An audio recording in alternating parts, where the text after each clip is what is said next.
Hello everyone, स्वागत है आपके अपने यूट्यूब चैनल व्हाइट सर पर। तो हम लोग आज देखने के लिए जा रहे हैं क्लास 9th साइंस और चैप्टर नंबर हमारा है चैप्टर नंबर देखो 1 है हमारे आसपास के पदार्थ। तो इससे पहले हमने 7 वीडियो जिसमें किए हैं, 7 लेक्चर जो कि बिल्कुल छोटा लेक्चर है। हमने 7 वीडियो किए, ये 8वां वीडियो है, ये 8वां लेक्चर है। और इस 8वें लेक्चर में हम देखने वाले हैं विसरण के बारे में। विसरण क्या होता है इसके बारे में समझेंगे। ठोस में विसरण किस प्रकार से होता है, द्रव में विसरण किस प्रकार से होता है और गैसों में विसरण किस प्रकार के होता है। तो पदार्थ के ये 3 रूप है और तीनों रूपों में हम देखेंगे कि विसरण किसमें संभव है, किसमें विसरण नहीं संभव है। इन सारी बातों की जानकारी हम इस वीडियो में हमको मिलने वाली है। तो देखो, सबसे पहला प्रश्न तो हमारे पास ये आता है निकल करके कि विसरण होता क्या है। विसरण होता क्या है, तो इसके लिए हम क्या कर सकते हैं। इसके लिए बहुत आसान हमारा एक एक्सपेरिमेंट है जो हमने कई बार इससे पहले भी बताया है। चलो, तो एक गिलास में थोड़ा सा पानी ले लो और इस पानी में थोड़ा सा इंक डालो। जो चीज़ अवेलेबल है, जो चीज़ हमारे पास उपलब्ध है, उसी के सारे एक्सपेरिमेंट करने वाले हैं। अब अगर हमारे पास है ही नहीं तो एक्सपेरिमेंट करेंगे कैसे। तो आ जाओ यहाँ से।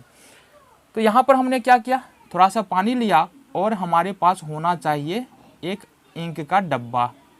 क्या होना चाहिए, एक इंक का डब्बा होना चाहिए। हमारे पास मान लो इंक का डब्बा है, ठीक है। अब थोड़ा सा इंक अपने क्या करना है, 2-3 बूंद इंक इसमें डाल देना है। 2-3 बूंद इंक जैसे ही हम डालते हैं तो धीरे धीरे करके क्या होता है, पूरे पानी में इंक जो है वो फैल जाता है। अब यही जो घटना होती है ना, ये जो इंक का पानी में फैलना, यही घटना क्या कहलाती है, विसरण कहलाती है। क्या कहलाएगी, विसरण कहलाएगी। हवा में देखो, हवा हमारे आसपास में चारों तरफ है ना। हवा में बहुत सारी गैसें पाई जाती है। हम लोग जिसका उपयोग करते हैं, जिस गैस का, उसको हम लोग ऑक्सीजन बोलते हैं। तो ऑक्सीजन का प्रयोग हम लोग करते हैं, लेकिन कार्बन डाइऑक्साइड का प्रयोग कौन करता है, पेड़ पौधे। जितने भी पेड़ पौधे सारे कार्बन डाइऑक्साइड का उपयोग करते हैं, यानी CO2 का उपयोग करते हैं। तो जो हवा में बहुत सारी गैसें हैं, हवा क्या है, एक बहुत सारी गैसों का विसरण है, ठीक है। तो विसरण की परिभाषा क्या देंगे, 2 पदार्थ का आपस में मिल जाना, खुद मिल जाना विसरण कहलाता है। यानी कि 2 पदार्थ जब आपस में मिल जाता है, खुद मिलता है, तो इसको हम लोग विसरण कहते हैं, ठीक है। जैसे कि पानी में हमने स्याही डाला तो अपने आप मिलाना, हमको तो मिलाना नहीं पड़ा ना, अपने आप मिल रहा है। तो ये पानी में स्याही का मिलना क्या हो गया, हमारा विसरण हो गया, ठीक है। अब देखो यहाँ पर विसरण किन बातों पर निर्भर करता है। अगर हम विसरण के बारे में गौर से देखें, तो मान लो हमारा ये, चलो जी, अब ऐसा हम 3 बर्तन ले लेते हैं, ठीक है जी। ऐसा ये हमारे पास 3 बर्तन है, ठीक है। ये 3 बर्तन है हमारे पास। एक में हमने ठोस रखा है, एक में हमने द्रव रखा है, एक में हमने गैस रखा है। तो ये हमारा ठोस हो गया, ये हमारा द्रव हो गया और ये हमारा गैस होगा। तो क्या तुम बता सकते हो कि विसरण की घटना सबसे ज़्यादा किसमें होगी। तो सबसे पहली बात, जो विसरण की सबसे ज़्यादा तेज गति से और विसरण की घटना सबसे ज़्यादा होती है, वो होती है गैस में, इसमें रीजन। उसके बाद द्रव में होती है और ठोस में बहुत कम विसरण होती है। अब इसका मतलब ये नहीं है कि ठोस में विसरण होता ही नहीं है, ठोस में विसरण होता है, अभी उदाहरण पर आएंगे। लेकिन गैस में सबसे ज़्यादा विसरण होगा, द्रव में उससे कम विसरण होगा और ठोस में सबसे कम विसरण होगा। अब गैस में विसरण का कुछ और उदाहरण हम बता दें। अच्छा, गैस क्या करता है ना, गैस द्रव के साथ भी मिल जाता है, ये बात भी समझो। गैस में गैस तो मिलता ही है, गैस में गैस का विसरण तो होता ही है, इसमें तो कोई संशय है ही नहीं। गैस में गैस तो मिलेगा। अगर CO2 और O2 को मिलाएंगे तो ये तो मतलब ये रिएक्शन नहीं होगा, केमिकल रिएक्शन यहाँ पर हम नहीं करा रहे हैं, बस ये हवा में मिला हुआ है ये बताने की। इसके अलावा हाइड्रोजन होगा, नाइट्रोजन होगा, ठीक है। तो ये सारे के सारे, सल्फर होगा। तो ये सारे के सारे गैसेज जो है वो किसमें, हवा में मिला हुआ है। तो गैस में गैस का विसरण तो होता ही है, लेकिन द्रव में गैस का विसरण भी हो जाता है, यानी पानी के साथ गैस भी मिला हुआ होता है, ठीक है। साथ ही साथ इसके बारे में तो हमको लास्ट में बात करना है, ठीक है। अब हमारे पास कुछ महत्वपूर्ण उदाहरण है।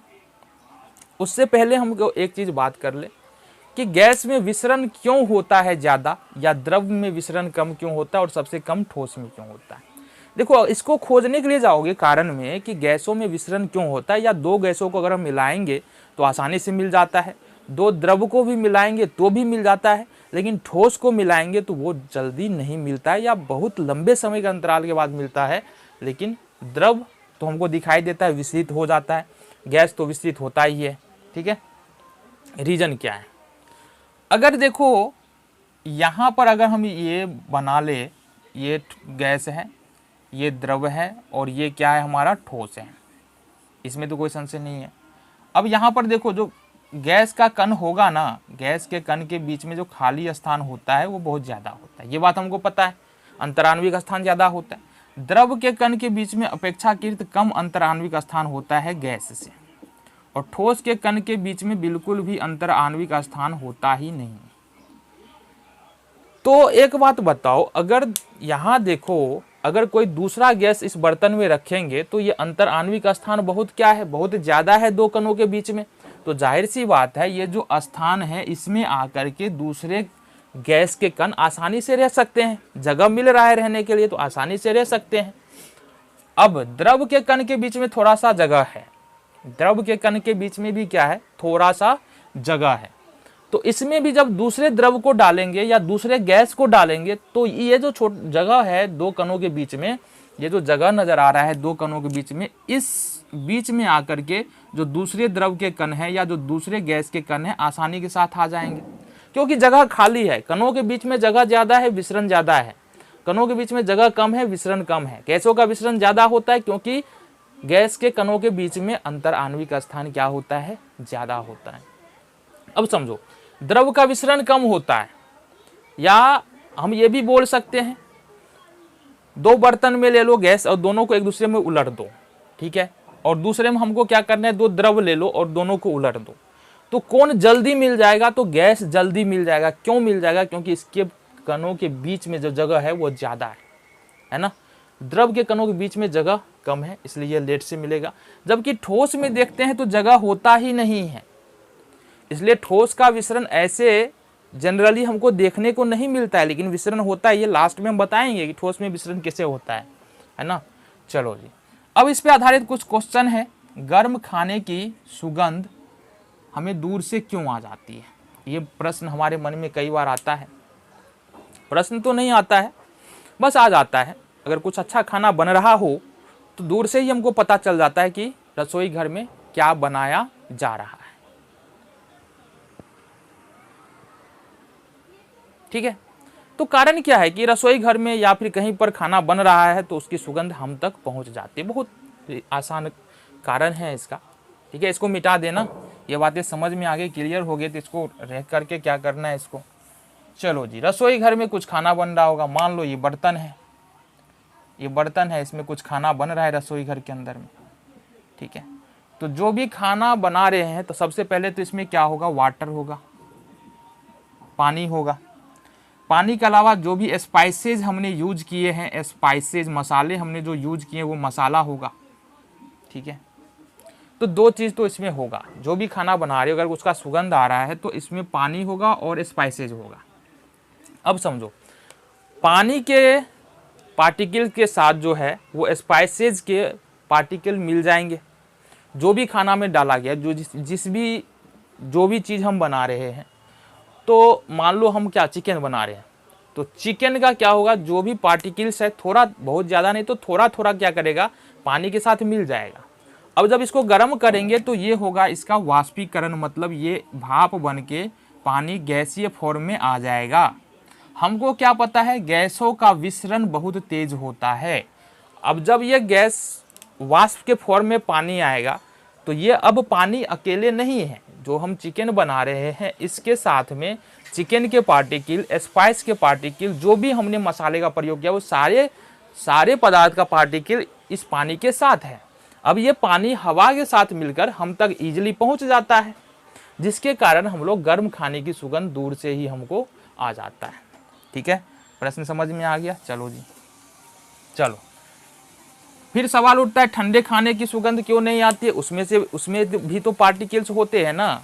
तो यहाँ पर अब देखो गैसों में जो विसरण का दूसरा उदाहरण हमको देखने के लिए मिलता है, जब हम अगरबत्ती को जला देते हैं ना, अगरबत्ती को जब जलाते हैं और कमरे के किसी भी कहीं पर भी रख दो तो पूरे कमरे में कमरे में क्या होता है, अगरबत्ती की खुशबू फैल जाती है।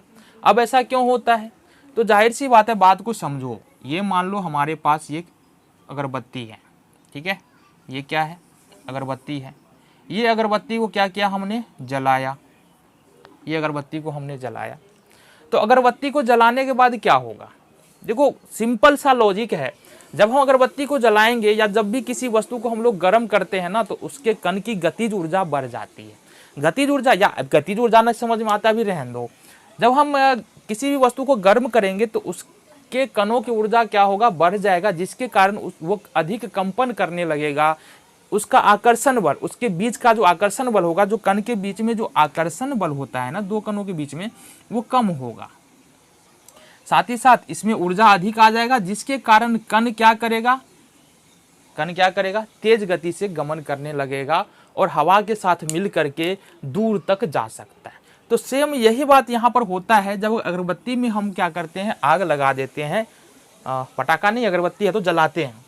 अगरबत्ती को जब जलाते हैं तो इसके कणों की गतिज ऊर्जा बढ़ जाती है, इसके कणों की ऊर्जा बढ़ जाती है, जिसके कारण क्या होता है, कण अगरबत्ती में से निकल करके पूरे हवा में फैल जाता है, यानी कि हवा के साथ मिल करके हम तक पहुंच जाता है, जिसके कारण होता है कि अगरबत्ती का सुगंध जो है हम तक आसानी से पहुंच जाता है। जबकि नहीं जलाएंगे तो क्या होगा, कण की गतिज ऊर्जा कम होती है, कण के पास ऊर्जा उतना होता नहीं है, तो नज़दीक में जाएंगे तो खुशबू आ सकता है, और जला देंगे तो कण पूरे कमरे में फैल जाएगा। तो बातें समझ में आ गई। अब एक और उदाहरण है, परफ्यूम की सुगंध। अब देखो परफ्यूम लगा कर कोई व्यक्ति घूम रहा है तो हम बहुत दूर से ही बता देते हैं कि कोई ना कोई तो परफ्यूम लगाया है, या परफ्यूम का बोतल कमरे के किसी कोने में खोल दो तो क्या होगा, पूरे कमरे में परफ्यूम की जो खुशबू है वो आने लगेगी। कारण क्या है, अब देखो परफ्यूम जो होता है ना वो गैसीय फॉर्म में होता है। किस फॉर्म में होता है, गैसीय फॉर्म में होता है। हालांकि हमको जब बोतल में देखते हैं तो लिक्विड फॉर्म में दिखाई देता है, तो वो कंप्रेसिड परफ्यूम होता है, उसको कंप्रेस दबाव डाल करके रखा जाता है। जब वो बोतल से बाहर आता है तो वो गैसीय फॉर्म में हो जाता है, और जब गैसीय फॉर्म में आता है तो पूरे हवा में मिल जाता है। अब चूंकि गैसीय फॉर्म है ना, गैसीय फॉर्म का मतलब है कि वो हवा में मिल करके हम तक आ सकता है, हवा में उसका विसरण हो जाता है। मान लो परफ्यूम का बोतल है, ये मान लो परफ्यूम का बोतल है। अब अच्छा बोतल तो ना बनेगा लेकिन बना दे रहे हैं। तो मान लो यहाँ से परफ्यूम निकला, तो निकलने के बाद कहाँ जाएगा, ये हवा में मिल जाएगा, इसके कण हवा में मिलने के बाद कहाँ पहुँचेगा, देखो ये क्या है, अब ये क्या है समझो, हवा में मिलने के बाद ये हमारे नाकों तक ईजिली पहुँच जाता है। तो ये भी परफ्यूम का कण जो है हवा में विसरित होता है। दूसरी बात है, परफ्यूम का जो कण है वो गैसीय फॉर्म में होते हैं, गैसीय या वाष्प के फॉर्म में होते हैं, जिसके कारण इसका विसरण बहुत ही तेजी के साथ होता है। तो विसरण ही कारण है जिसके कारण क्या होता है, परफ्यूम के कण को हम लोग कहीं से भी क्या कर सकते हैं, पहचान सकते हैं, महसूस कर सकते हैं कि यहाँ पर कोई व्यक्ति तो परफ्यूम लगाकर आया है। चलो ये तो हो गया हमारा गैस में विसरण के उदाहरण। और कुछ भी उदाहरण, अगर कहीं पर मछली भूंजा जा रहा है, मछली बनाया जा रहा है, तो उसका भी हम लोग क्या करते हैं, गंध बहुत दूर से ही पहचान लेते हैं। तो मछली को यहाँ पर क्या होता है, मछली को भूंजने से जो गैस निकलती है वो हवा में विसरित हो जाती है, हवा में मिल जाती है। हवा और जो मछली को भूंजने से जो भी गैस निकली वो हवा के साथ मिल करके विसरित होकर हवा में हम तक पहुंच जाती हैं, जिससे हम बहुत आसानी से क्या कर सकते हैं, बता सकते हैं। ठीक है, ये बात समझो। चलो जी, अच्छा यहाँ पर देखो मछली को भूंज के रख दिए, ठंडा हो गया, तो गैस थोड़ा थोड़ा तो भी निकलेगा ना, गैस निकलेगा, लेकिन उसके गैस के कणों में वो गतिज ऊर्जा नहीं होगी, वो उतना तेज ऊर्जा नहीं, उतना ज़्यादा ऊर्जा नहीं है जिससे कि वो दूर तक ट्रेवल कर सके, दूर तक नहीं जा सकता है वो। गर्मी के दिनों में देखो अगर कुछ सर पक गया है ना आसपास कहीं भी, तो ज़्यादा सुगंध आएगा गर्मी के दिनों में, और ठंडी के दिनों में सुगंध ज़्यादा नहीं आता है। कारण बस यही विसरण ही तो कारण है। चलो जी, अब देख लेना है हमको द्रव्य में विसरण होता है कि नहीं। इसके लिए हमको देखना है पोटेशियम परमैंगनेट जो कि बैगनी रंग का होता है, ये बैगनी रंग का होता है।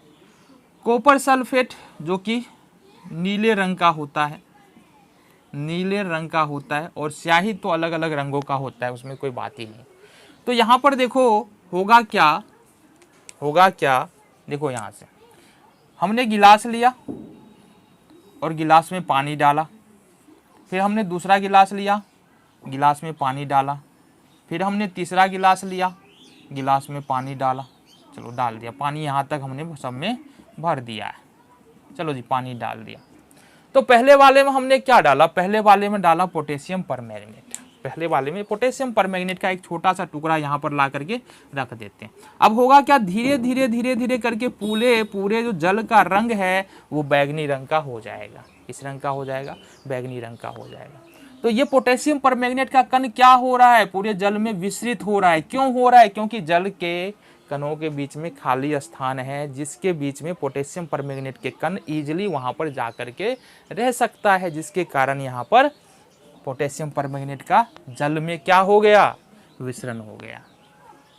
ठीक है, चलो जी अब दूसरा देखते हैं कि कॉपर सल्फेट। इस वाले में हम डाल देते हैं कॉपर सल्फेट जो कि नीले रंग का होता है। अब नीला मार्कर तो मेरे पास है नहीं, तो ये नीले रंग का होता है। जैसे ही कॉपर सल्फेट को इसमें डालेंगे तो पूरे जल का रंग धीरे धीरे, कुछ मिनट लगेंगे इसको या कुछ सेकेंड में भी हो जाए तो ये क्या हो जाएगा, नीले रंग का हो जाएगा। ठीक है, और तीसरे में कोई मान लो ब्लैक कलर का इंक डाल रहे हैं तो धीरे धीरे करके इस पानी का रंग क्या हो जाएगा, ब्लैक हो जाएगा। तो ये विसरण का उदाहरण है। अच्छा, विसरण की गति को प्रभावित भी किया जा सकता है। मान लो इसको गर्म करो, गर्म करो, अब गर्म करेंगे तो वही विसरण क्या होगा, तेज गति से होगा, क्योंकि बताए ना गर्म करने पर क्या होता है, कणों की गति तेज हो जाती है। बातें समझ में आ गई। तो द्रवों में विसरण समझ में आ गया, ठोस गैस में विसरण समझ में आ गया। अब आ जाओ जी ठोस में विसरण। अब ये अपना मेन पॉइंट आ रहा है, ठोस में विसरण। ऐसे जनरली ठोस में विसरण देखने को मिलता नहीं है, बहुत रेयर उदाहरण है, बहुत कम ही उदाहरण है जब हमको ठोस में विसरण देखने के लिए मिलता है। सपोज हमने यहाँ पर ये बातें लिखी हुई है, सपोज हमने ये बात यहाँ पर लिखी हुई है, इसको 15 या 20 दिन के लिए यहाँ पर छोड़ देते हैं। अभी अगर मिटा रहे हैं तो बेहद ही इजीली यहाँ से मिट जा रहा है, जो भी इंक है बहुत इजीली मिट जा रहा है। लेकिन 15 से 20 दिन बाद अगर इसी को मिटाने आएंगे तो मिटाने में थोड़ा सा मेहनत तो करना पड़ेगा। ऐसा क्यों हुआ, ऐसा इसलिए हुआ क्योंकि जो भी ये इंक है ना, ये जो बोर्ड है इसके साथ धीरे धीरे धीरे धीरे विसरित हो रहा है। धीरे धीरे क्या हो रहा है, ये बोर्ड के साथ इंक का क्या हो रहा है, विसरण हो रहा है। जितना लंबा छोड़ेंगे उतना ही मेहनत लगेगा हमको इसको मिटाने में। अगर 2 साल छोड़ दे तो विसरण ज्यादा हो जाएगा, विसरण ज्यादा होगा तो मिटाने में हमको क्या होगा, कठिनाई होगा। तो यहाँ पर भी हम विसरण का उदाहरण देखते हैं। 2 धातु है यहाँ पर, कॉपर और जस्ता। कॉपर जस्ता को बांध करके बहुत लंबे समय के लिए 1 साल के लिए छोड़ दो। क्या करना है, क्लोजली टाइट करके बांध करके क्या करना है, 1 साल के लिए छोड़ देना है कॉपर और जस्ता को, मतलब तांबे और जस्ता को। और तांबे और जस्ता को जब हम 1 साल के लिए बांध करके छोड़ देंगे तो धीरे धीरे होगा क्या, ये कॉपर और जस्ता के जो कण है एक दूसरे में प्रविष्ट करना शुरू कर देगा। तो यहाँ भी हम ठोस में विसरण तो देख रहे हैं, लेकिन ठोस में विसरण होने में बाबू समय लगता है। इतना आसानी से ठोस में विसरण नहीं होता है, क्योंकि हमको पता है ना ठोस के बीच में खाली स्थान होता ही नहीं है, बनाना पड़ेगा ना। एक कितना हिल डुल के स्थान बनेगा, जिसके कारण जो है ये विसरण बहुत लंबा समय लेता है। तो ये समझ में आ गया होगा विसरण क्या होता है। ठीक है, 2 पदार्थ का आपस में मिल जाना या एक पदार्थ का दूसरे पदार्थ में प्रवेश कर जाना विसरण कहलाता है। ठीक है, गैस में विसरण सबसे ज्यादा होता है, द्रव में विसरण गैस से कम होता है और ठोस में सबसे कम विसरण होता है। ताप बढ़ा घटाकर विसरण की गति को हम लोग क्या कर सकते हैं, घटा बढ़ा सकते हैं। अगर ताप ज्यादा होगा तो विसरण तेज होगा, ताप कम होगा तो विसरण भी स्लो होगा। तो इस वीडियो में इतना ही, मिलेंगे अगली वीडियो में।